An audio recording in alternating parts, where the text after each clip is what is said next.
Okay, let's start this conversation this way. We're going to talk about the PlayStation 5 Pro. And I've been putting a lot of thought into this the past couple of days of my approach of how I wanted to do this. And to kick this off, I will answer your question, Danny, about size, things like that, specs. I think that would be a great way to kick this off. Sure. I did an unboxing video where I had essentially the three different versions of the PlayStation 5 all together. And the PlayStation 5 Slim is the smallest of the three. The Pro, ironically enough, is almost as tall as the original PlayStation 5 that came out in 2020. I mean, we're talking mere maybe an inch, half inch difference height-wise. It is slimmer. It is the same exact design as you would see of the PlayStation 5 Slim. It's just a little bigger, right? Same type of vertical stand is used on the PlayStation 5 Pro as it is on the PS5 Slim. For all intents and purposes, other than the height difference, it is identical to the Slim, but you do have the three additional slots on the side now versus the one that you'll see. One question I've seen a lot about are the plates. And I can tell you from firsthand experience now, the top half plates do not fit on the PS5 Pro compared to what they can do on the Slim. The bottom plates do. And the only difference is the placement of kind of the grooves on there where you lock it in. They changed it. Why they did it, I don't know, but there is a difference there. So right now, you cannot have different variations of the plates on the PS5 Pro. I would assume they're going to announce something at some point and start selling those as well. So honestly, that's kind of a bummer to know, because I do have various plates already for the PS5 Slim, and I wanted to be able to interchange them, change them out, but that's just not going to be realistic with the Pro. So again, going into the actual specs of this. Now, compared to the PlayStation 5, they are saying that the GPU has 67% more compute units. It is the memory is 28% faster, and it has a 45% faster rendering time. Along with they're introducing AI upscaling, aka PSSR. People in the PC world would call this NVIDIA's DLSS as an example, AMD's FSR.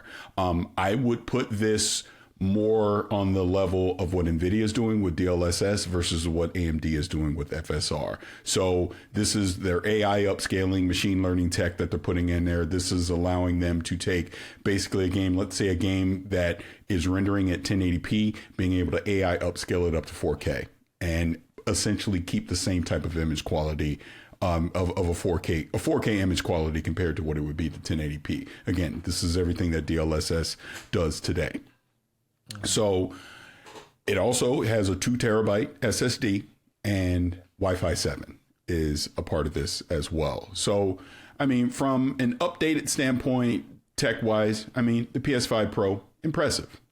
There's no question about that as far as the console goes. This now would be considered the world's most powerful console. I don't think anybody would debate that at that point on what they've been able to do. Now, I'll jump into the next part of this. I'll preemptively answer the question that you're probably going to ask. So the games, what have I been playing over the past 6 days to test out the PlayStation 5 Pro? So I've played Horizon Zero Dawn Remastered. I played Horizon Forbidden West. I played Ratchet and Clank, A Rift Apart. I played The Last of Us Part 2 Remastered. I've also played Spider-Man 2, and I've played F1 Formula 1 2024 as well, and No Man's Sky. I just got the Final Fantasy VII Rebirth update right as we're about to record, so I have not been able to test with that. So those are the games that I've tested with. People may say, well, Alan Wake 2. I don't have Alan Wake 2 on the PlayStation 5, so unfortunately I've not been able to test that version of Alan Wake 2 on the PS5 Pro. So those were the set of games that I got to play. And here's where it gets interesting. So I will say, of all the games that I played, okay, let's back up a sec.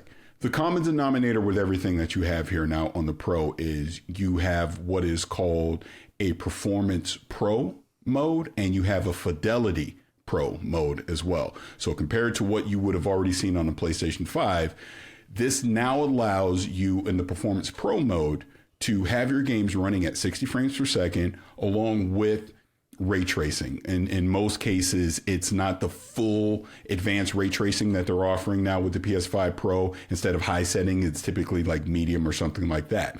You can use Fidelity Pro mode, and that is the full-on ray tracing at 30 frames. But if you have 120 hertz television with VRR, you're able to, and we've already seen Insomniac do this with some of their games, you're able to have it run at 40 frames per second with the full ray tracing enabled, high settings, all the bells and whistles. Now, with that said, this is pretty much every game that I've played has those two modes in it, right?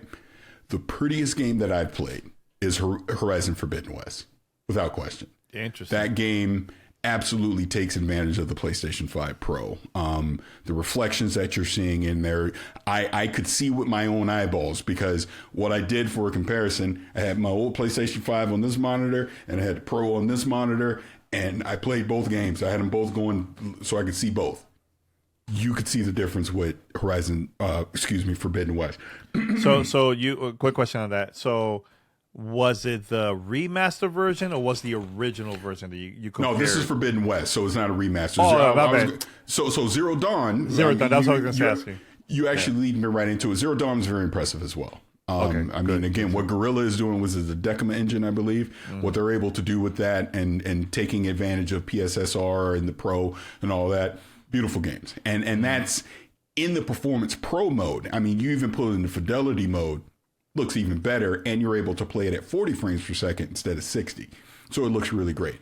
I would say, again, from just a visual standpoint, Ratchet & Clank, Rift Apart, it obviously was already a gorgeous game on the PlayStation 5. It looks just as good, if not better.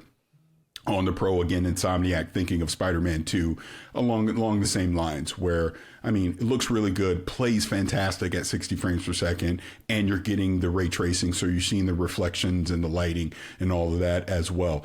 Now, F1 24, you could play in the Performance Pro mode at 120 frames per second. And again, very pretty game. The fact that they're able to pull that off at 120 looks great. But even the Fidelity mode, you can have ray tracing on the track on that at the Fidelity mode. But again, you're playing at 30 frames per second. I don't believe F1 was doing the VRR variation of 40. I believe it was still locked at 30 when I was playing it. And then I tried out The Last of Us Part 2 Remastered. And this brings me kind of into where I want to take the conversation about the PS5 Pro. I couldn't tell the difference. Looks same to me. Really? Yeah.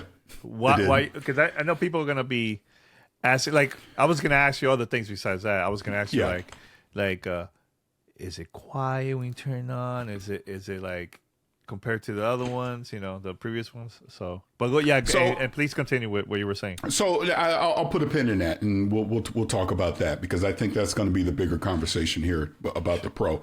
Sure. Again, this it's a PlayStation 5. So I have it sitting right in front of me right now, plugged in, in rest mode. When playing, I don't hear it. It's pretty whisper quiet. Again, everything about the PlayStation 5 Pro is identical to the PlayStation 5 as far as the startup menus, the UI, everything that you're doing in there. Nothing's different. It's exactly the same. So if you already have a PlayStation 5, you already know what to expect with a Pro. The difference is going to be, obviously, with PSSR, you're going to get some additional performance on there. And this is where you're going to start seeing games at 60 frames per second with all the bells and whistles enabled. So I know if you had another question. Yeah. Another thing I was going to ask is I know some people might not know, but price compared to the original and this price difference. It's $699, and that is without the disk drive. The disk drive is additional. So it is $699, $700. You have to buy the disk drive separately. Obviously, a lot of people now have all digital games, so it, depending on your gaming preferences, it may not be a big deal. So it's not cheap. It's not. And I'll use this as a stepping off to kind of go into this part of the conversation of it, because while I'm impressed with the tech behind the PS5 Pro, I said this probably about a year and a half ago. I'm not a fan of the mid-gen refreshes.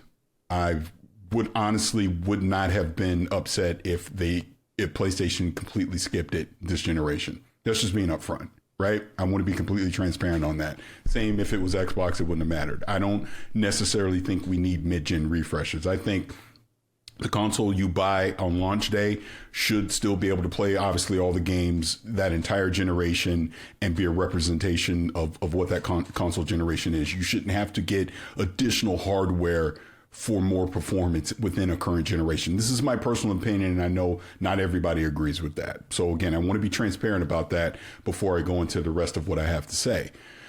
So again, with the price point of it, now, if you are comparing this to the performance of what you might get on a PC, a high-end PC, obviously $700 is going to be a bargain for that because again, this is one advantage that I've had, that I have Ratchet & Clank on PC. I have Horizon Forbidden West and Zero Dawn on PC.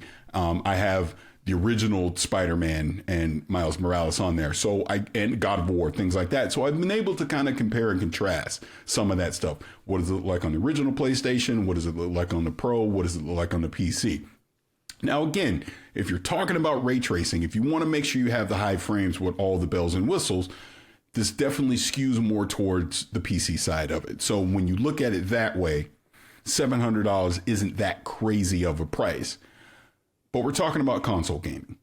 And console gaming is supposed to be the simple solution, affordable option to get into gaming and not have to spend thousands of dollars on a PC. So when you think of it that way, $700 is kind of hitting that red line of price, in my personal opinion. Now, again, going back to the games that I played, while, yes, you can see some differences with ray tracing enabled. You can see reflections, like Spider-Man 2 as an example. To see the reflections, like in the puddles and all that stuff, fantastic. Swinging through the city at 60 frames per second, buttery smooth. I'm not taking anything away from that because I think if you have a Pro, you're going to love that you have a Pro. I want to be crystal clear on that. My issue is, at $700, if I already own a PlayStation 5, I don't necessarily know if this is the upgrade for you, in my personal opinion. I don't know if you're going to see enough of a performance boost or from a visual standpoint boost to justify, now I got to get rid of my PlayStation 5, you trade it in, sell it, whatever you're going to do, and then I'm going to invest a few $100 more into go getting a PS5 Pro. I don't know. Everybody's use case is different. So I'm not telling anyone how to spend their money. I'm just saying set your expectations accordingly on what the Pro is going to be. The Pro is not going to compete with a 4080 or a 4090. It's just not. Be prepared for that. It's not doing Cyberpunk with path tracing or anything crazy like that. Or Alan Wake 2 actually would be a better example since it does path tracing on PC and you can obviously get it on console on the Pro right now with the upscale, with the boost. I like the Pro. And I'm not even trying to sound like a negative Nancy with this because I think it's a very impressive piece of tech. Again, PlayStation was gracious enough to send over a review unit. I'm appreciative of that so I could check it out. I'd even been saying prior to even me knowing I was getting a Pro that, hey, there is going to be an enthusiast audience for this device. 100%. They're going to run out and get it day one, no question. Knock yourself out. You're going to enjoy it and have fun with it. I'm speaking more towards the average gamer that even in the last generation may not have went and got a PS4 Pro, or they may not have gotten an Xbox One X. They stuck with what they had. I think even now with this PlayStation 5, let's just put it this way. I even went and played like Returnal and some other things that don't currently take advantage. A God of War was something, Ragnarok is something else I played that currently did not have, a Pro, the Pro boost, a Pro mode on it, right? Mm-hmm. Games still look great. They still look great on the PlayStation 5 as well. If you care about having 60 frames per second along with ray tracing enabled, the Pro is for you. 100% it's for you. And that will come at a premium cost because it is $700. It is a very expensive console.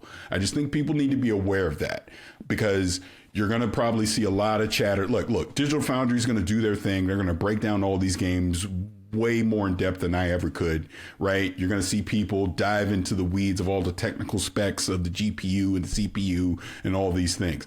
I didn't want to have that conversation because I think you're going to see enough of that already. I wanted to have a more realistic conversation about what the average gamer is going to see with the PS5 Pro. And that's why I'm saying, again, it's impressive. If you own it and you're playing games that take advantage of it, yes, you're getting 60 frames. You're getting the ray tracing and all that. I know I'm repeating myself when I say this, but we also saw on the PlayStation 5, again, Insomniac, they were wizards with what they were able to already do with Ratchet and Clank and Spider-Man, and obviously what Guerrilla was able to do with Horizon.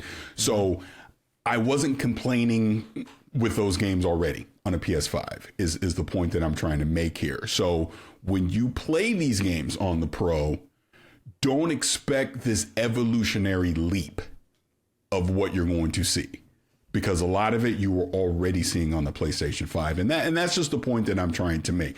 Yes, the ray tracing and the reflections are impressive. Yes, it's impressive that now with PSSR, you're able to pull that fidelity off at 60 frames per second. I totally get that. And as a gamer, I wish that was the default for the PlayStation when it launched in 2020. That obviously wasn't the case. This is why you're seeing a Pro. So just set expectations on it. I'm not trying to be a Debbie Downer on this at all, because I don't think anyone that is willing to spend the money is going to be disappointed. But I think you just need to be realistic about what the Pro is going to do. No, that's good to hear, man. I could see, people that don't have a PlayStation 5, I think this is perfect for them. Because, hey, if you want to go all out and you can't afford a PC, go with this one, right? Mm-hmm. And I also can see people like us that we're like, we'll buy day one no matter what, because we just want to have like the new tech. I can see that too. But like the average person that are very, very happy with a PlayStation 5, they're old, even the old one from launch, I think they'll be okay without this, like they'll be okay, right? Yeah. I'll put it this way, because I always like to do the kid test with my kids. Right? Yes, yeah. I'm in there playing or whatever. My son walks in. He just saw me playing Spider-Man. He didn't walk in and go, whoa. Like, he just thought I was playing Spider-Man, right? To the average person walking in not knowing I'm playing on a Pro, they weren't immediately seeing a difference. And I think that's the point that I'm trying to make here. Can you, if you want to see a difference, of course, if you, like I said, like Horizon Forbidden West, it visually looks better on the Pro than it does on the PS5. But it already looked good on the PS5 is the point that I'm trying to make here, right? And then, like I said, I take a game, I didn't even talk about No Man's Sky. Take a game like No Man's Sky or The Last of Us Part 2, it looked the same to me. I didn't really see a difference. And even with Ratchet and Spider-Man, I thought the differences were minimal. Now, F1 24, it's the first time I played it. I never played it on the default PS5 or anything, but the fact that it was able to do 120 and then even on the fidelity mode have ray tracing on the tracks, that's impressive to me. I like that. Here's the way I want to frame it, right? Because I can already see the comments. People are like, oh, what I'm trying to say is these are games that we've already played, right? We've already experienced these. So even me now over these past few days, I'm just jumping between saves that I had, come to certain moments, things that I wanted to see, because I've already played the game. So it was pointless for me to try and play any of them from start to finish, other than F124. The thing that I want to see with the Pro that you're not going to get at launch is I want to see new games. Now, we know at launch, like something like Black Ops 6 is going to get a performance mode. A Diablo 4 is going to get a performance mode. There's going to be other third-party games like Dragon Age, like Assassin's Creed when that comes out. We're going to see other games that will take advantage of the Pro. It's just you're not going to see that many new games at launch that take advantage of it is the point that I'm making. And I would love to see a game at some point in 2025 like Ghost of Yote. I would love to see how Sucker Punch takes advantage of the Pro as they're building this game from scratch, right? Where they're not going in after the fact and patching in a new mode.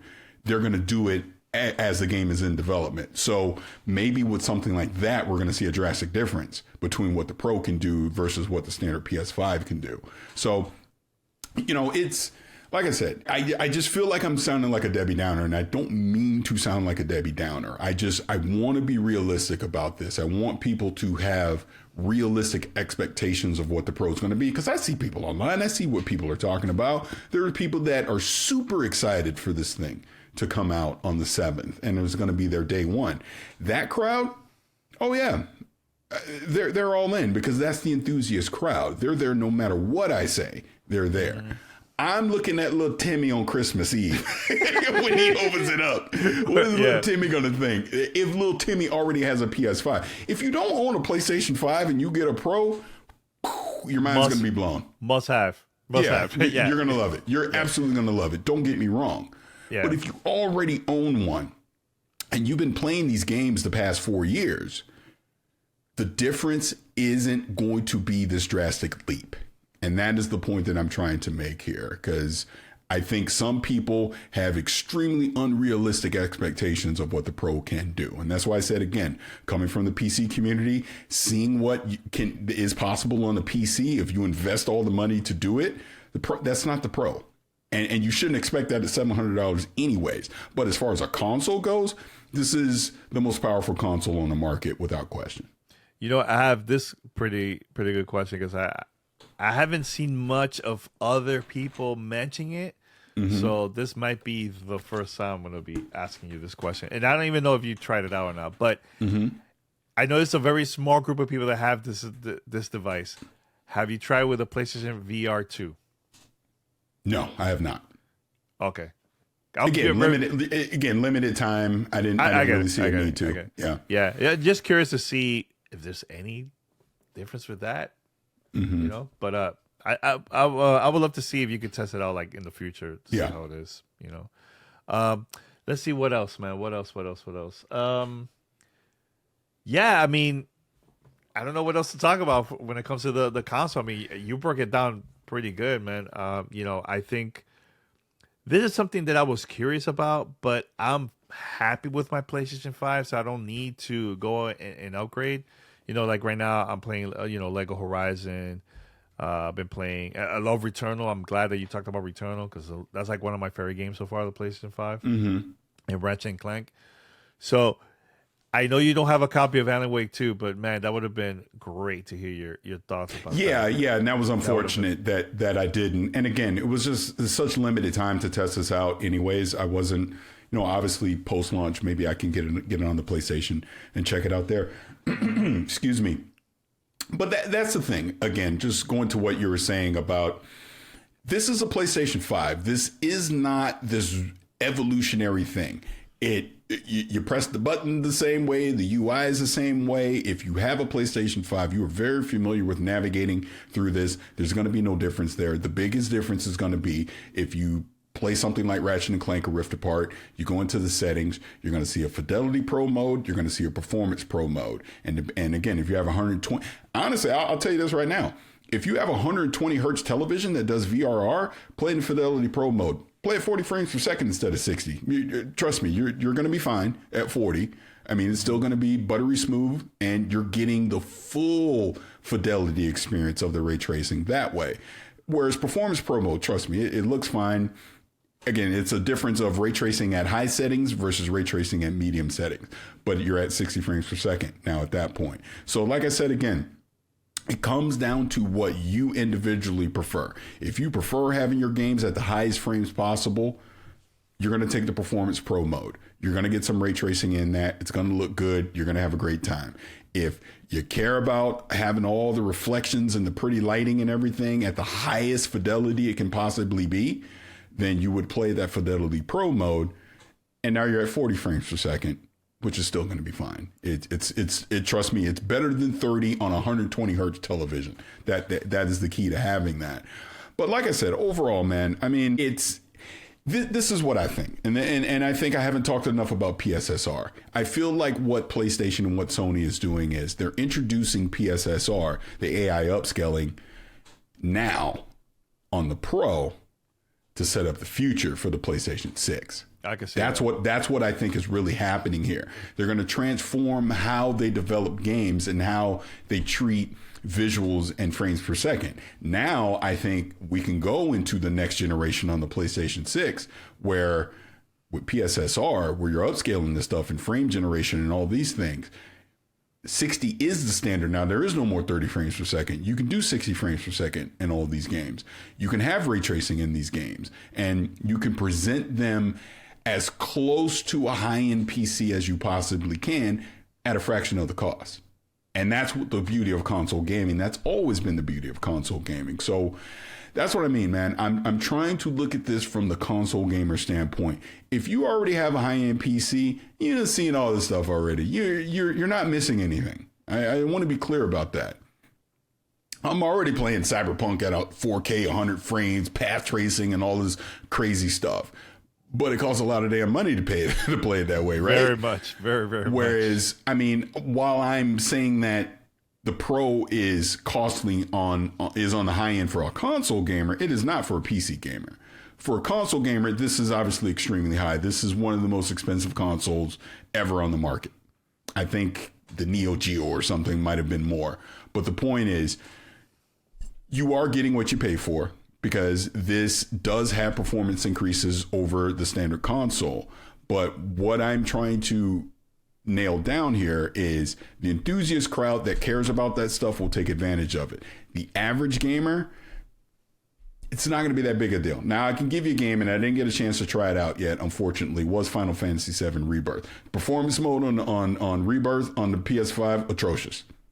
It is. Okay. It is. It was. Anybody that's used it will tell you that. The Pro probably fixes that problem. So this is where I think some legacy games that were struggling on the PS5, now you're going to be able to kind of play them the way that they were always meant to be played. Whereas a game like a Spider-Man or a Ratchet and Clank or a Horizon, they were already running great on the PlayStation 5. So you're not going to see that much of a difference, is the point I'm making. But games that were having a problem on the original PlayStation 5, this will fix that problem. You look at it that way. All right, I have two more questions. Sure. One, the weight of the console. A little lighter than the original. That, because I did that in the unboxing too. I kind of compared it. It is a little lighter as well. Good to know. Good to know. Also, the majority of people that are going to buy this are not going to buy with a stand because it doesn't come with a stand like the original. Right. That's an additional cost. So tell us a little bit about that. How was that? Is it weird without the stand or what? Yeah, it's fine. I mean, it'll stand upright. It'll stand vertical without the stand. I mean, obviously the stand would be preferable, and PlayStation did provide a stand for me, so I have it on the stand. But if you don't have one, again, remember, that is also an additional cost if you want the stand as well. But you don't need it. You can get by without it. How much is that? I don't know. I couldn't tell you. Yeah, because originally it used to come with the stand, the original console, and now they have this separate. With the Slim, with the Slim, they made it opposite. Yep. I think they should have had it all into one package, especially with the price. But having it separate like that, kind of weird. And also the DVD, not the DVD, the if you're gonna play physical games, though, that's also an additional cost, right? So, what are your thoughts of having all that separate?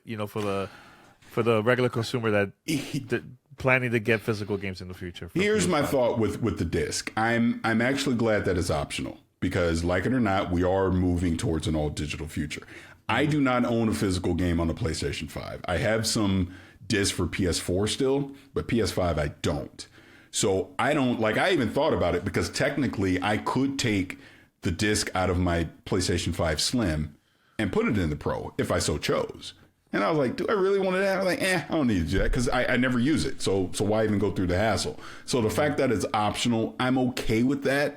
But like I said at the top, there are people that do care about it, and you are going to have to spend an additional cost because I even saw, I guess it's sold out in the UK, and scalpers are charging $300 for it or something crazy like that. So there is a demand for it. I'm not saying that there isn't because, of course, there is. But I think making it an optional feature, because as more and more people get away from physical discs, it's an additional cost that you don't need. So think of it this way. It's already $700. If they had it in there, what is it now? $750, $800 if they put it in there? I don't want to spend that. Hell, I wouldn't want to spend $700. So you gotta look at it that way. And also, that's the reason why it's lighter, because there's no disc in there. Exactly. You know, so yeah, cool. No, Paris, that was a great conversation about the PlayStation 5 Pro. It sounds like you're happy with it. It's just more of like, hey, if you have a PS5, average consumer, you don't need to upgrade. But if you're into tech, you want to get the new techie, or you don't have a PlayStation 5, this is like a must-have for them, right? Yeah, I'll end it this way. And I hope people like this format of the conversation, because, you know, like I said, I'd really been mulling it the last couple of days. I'm like, do I try and really go all out and I'm just showing off the hardware again and I'm really deep diving into the specs of it? Or do I just have a conversation about me just playing the games and what I thought about playing the games as far as from a visual standpoint and a gameplay standpoint? And like I said, as they play fine, they look great. You compare it to the old one to what it is now. Some games look way better. Some look exactly the same.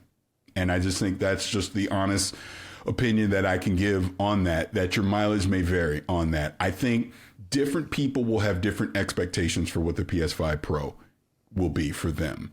I think people do need to be aware of the price, because it is a higher price for entry. Some people won't care. Look, this is ballers out there. They ain't gonna care. But other people will. And, you know, just look at it that way. You will not be upset if you own a Pro. If you own one, you're going to be fine. Trust me. I'm not telling no one to not get one. All I'm saying is, if you already have a PlayStation 5, look at other reviews. Listen to what I'm saying. Try and, if you have the opportunity, look at the difference between what you already have on the PS5 to what you would get on the Pro. And that was the other thing, too. Me showing anything, even in 4K on a YouTube video, is not going to represent what your eyeballs are going to see when it's in front of you. That's the other part of this too. It's hard to translate that stuff. So anything that a Digital Foundry or an IGN shows you in a video is going to be very hard to compare that. Look, Digital Foundry will zoom in 5,000 times and show you all the pixels and all that stuff. Right? You're struggling.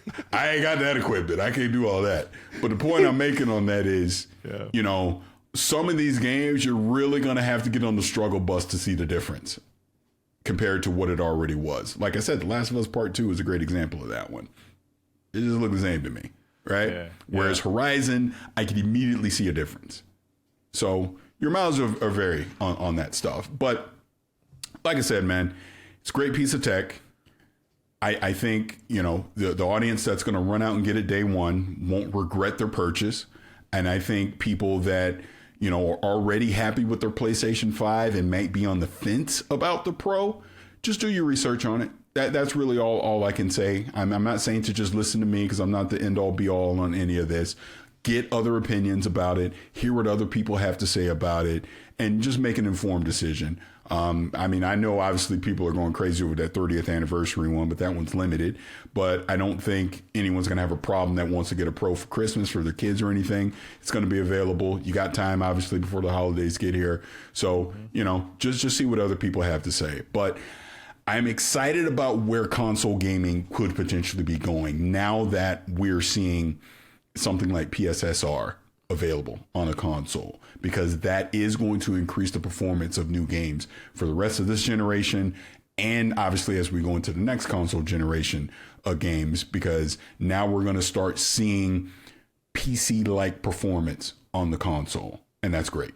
So that's my review. I mean, like I said, yeah. Like I said, we're just having a conversation about it. Again, I hope people appreciate it. Obviously, leave comments. Let me know what you think about it. But yeah, it's PS5 Pro. Yeah, and I'm glad that I was the one that asked the question, because look, I don't have a PlayStation 5 Pro. You know, and that's why I wanted to do it this way, because you don't. So it's like, well, someone that hasn't experienced it, what are the questions that you have? What are you thinking that you want to hear about the console? And that way I can just answer it, you know? Like I said, you know what? I have this is another question. Yeah. Does it get hot right away like the PlayStation 5? Not that I can tell. Nothing Okay. agree. I didn't think the other one was getting hot, so maybe I'm a bad judge. Maybe of that. it's maybe the area that I have. It gets it depends also the game that I play. Yeah. It could get sometimes hot. Even the Xbox gets hot. The Series X, not the S. The S is good. Yeah. Yeah. Well, again, for transparency, my PlayStation sits out in an open area, so it's not like in a cabinet or anything like that. But yeah, I've never experienced any heat issues or like I said, loud noise either. Okay, good. Oh, one other thing, because I did see this question online and I couldn't officially answer it because of embargo. So, like I said, it comes with 2 terabytes SSD. Just like the other PlayStation, you can upgrade and add an additional. So what I did was I took the 2 terabytes out of the extra 2 terabytes I had in my other PlayStation, and I put it in this one. So I got 4 terabytes in this one now. So wait, you open it up? Like it's similar like the so it's you very just, similar. it's very simple. You just take the cover off, screw, put it in, easy. Okay. What do you notice the difference as soon as you open it up? Have you What do you mean noticed difference? like the design or anything compared to like the first one when you open it up and Look the same. Look the same. Look, some other people, which were not under embargo, that got it early, they broke it all down and dived into the weeds of all that. There are some differences there, but the panel where you just put the SSD was identical. Okay, cool. Well, I just want to say, first of all, thanks to PlayStation once again for giving us the opportunity, and yeah, Paris, great job on breaking down the whole PlayStation 5 Pro. That was a great No, I conversation appreciate it. I mean, like I said, it's it's not something that obviously we normally do, and console reveals only come around every 7, 8 years. So I know there's going to be 10,000 other videos out there diving into the weeds of it. I'd rather just have a conversation about it because I think that's more realistic of what your experience is going to be versus, like I said, zooming in 5,000 times trying to look at a pixel. You just want to play the games and have fun. And if you have a Pro, you're going to have fun.